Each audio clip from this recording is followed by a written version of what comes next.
La croissance, on entend ce mot absolument partout. C'est un peu le moteur qui a construit notre monde moderne, qui nous a donné un confort, franchement, que nos ancêtres n'auraient même pas pu imaginer. Mais, et s'il y avait un mais? Si cette belle histoire de progrès était un peu plus compliquée que ça? Et si derrière chaque triomphe se cachait un prix à payer, un coût qu'on ne voit pas tout de suite? C'est exactement ce dilemme qu'on va décortiquer ensemble. Pour bien comprendre, faisons un petit bond dans le passé.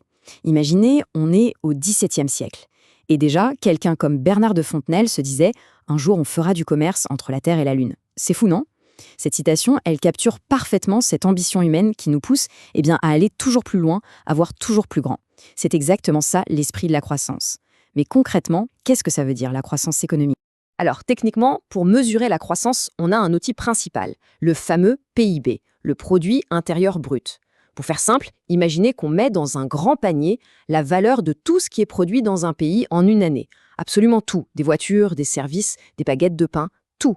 Si la valeur de ce panier augmente d'une année sur l'autre, on a de la croissance. C'est un peu comme prendre le pouls de l'économie d'un pays.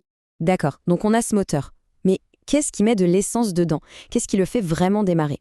En gros, il y a une sorte de recette avec 3 ingrédients clés: l'investissement, le travail et l'innovation technologique. Et c'est la façon dont ces 3-là jouent ensemble qui est vraiment intéressante. Commençons par l'investissement. C'est un peu comme le premier domino d'une longue chaîne. Imaginez une entreprise décide de construire une nouvelle usine. Boum, premier domino. Ça crée tout de suite des emplois. Les gens qui ont ces emplois ont un salaire, donc ils dépensent plus. Deuxième domino. Les commerces voient la demande augmenter, donc ils commandent plus de produits. Troisième domino. Et ça continue comme ça. Ça stimule d'autres investissements. C'est une sorte de boucle, un cercle vertueux qui nourrit l'économie. L'autre ingrédient essentiel, c'est bien sûr la technologie. Et là, le changement est radical. Pensez au monde d'hier. Les techniques de production étaient assez simples, on apprenait sur le tas, le métier se transmettait de génération en génération.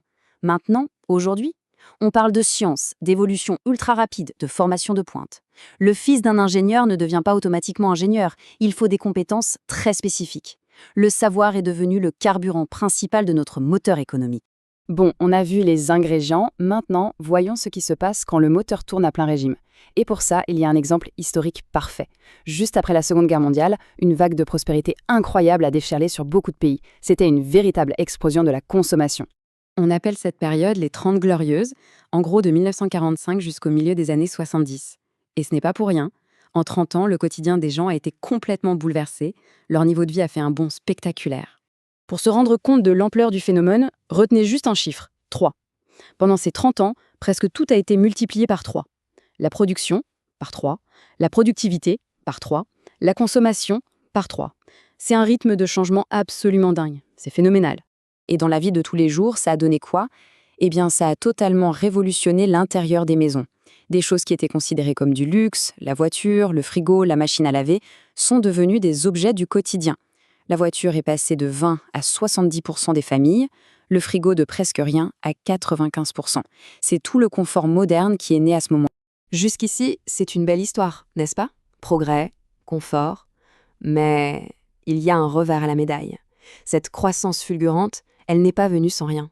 Elle a un prix.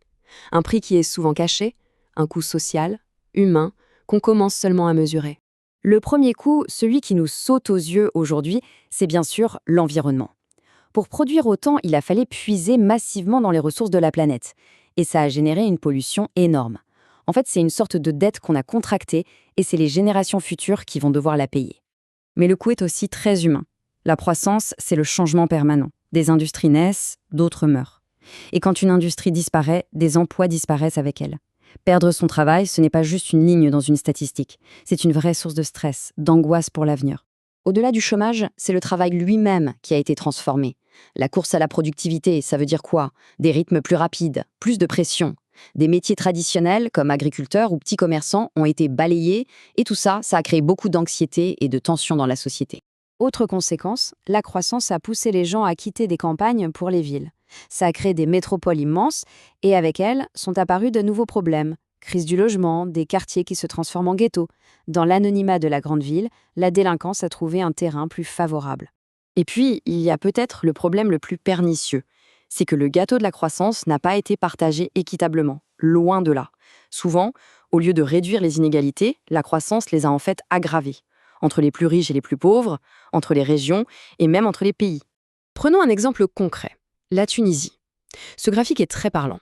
Oui, tout le monde a vu ses dépenses augmenter, c'est vrai. Mais regardez l'écart entre ceux qui vivent en ville et ceux qui vivent à la campagne. Il a explosé en 25 ans. Clairement, la croissance a beaucoup plus profité aux citadins. Et si on regarde à l'échelle du monde, c'est le même constat. Beaucoup de pays en développement dépendent de l'exportation de leurs matières premières. Le souci, c'est que la valeur de ces matières a chuté de plus de 50% en quelques années à peine. C'est un peu comme si on leur demandait de travailler plus dur pour gagner 2 fois moins. C'est un piège qui les maintient dans la pauvreté. Le résultat est sans appel. Regardez la part de l'Afrique dans les exportations mondiales. En 20 ans, de 1980 à 2000, elle est passée de plus de 6% à moins de 3%. Elle a été divisée par plus de 2. Pendant que le reste du monde s'enrichissait avec les produits manufacturés, tout un continent s'est retrouvé de plus en plus mis à l'écart. Alors, que faire?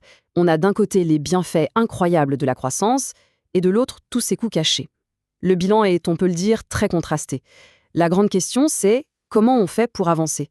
Comment continuer à se développer sans détruire la planète et en réduisant les inégalités? Face à ce dilemme, un concept a pris de plus en plus de place, celui de développement durable. L'idée, ce n'est pas de tout arrêter, d'appuyer sur le frein de la croissance. Non, c'est plutôt de changer de trajectoire. C'est de chercher une croissance différente, une croissance plus intelligente qui soit bonne pour l'économie, oui, mais aussi pour les gens et pour la planète. La croissance a littéralement façonné le monde dans lequel on vit. Elle a permis des progrès immenses. Mais le défi d'aujourd'hui n'est plus le même qu'hier. La question qui se pose maintenant, c'est celle-ci.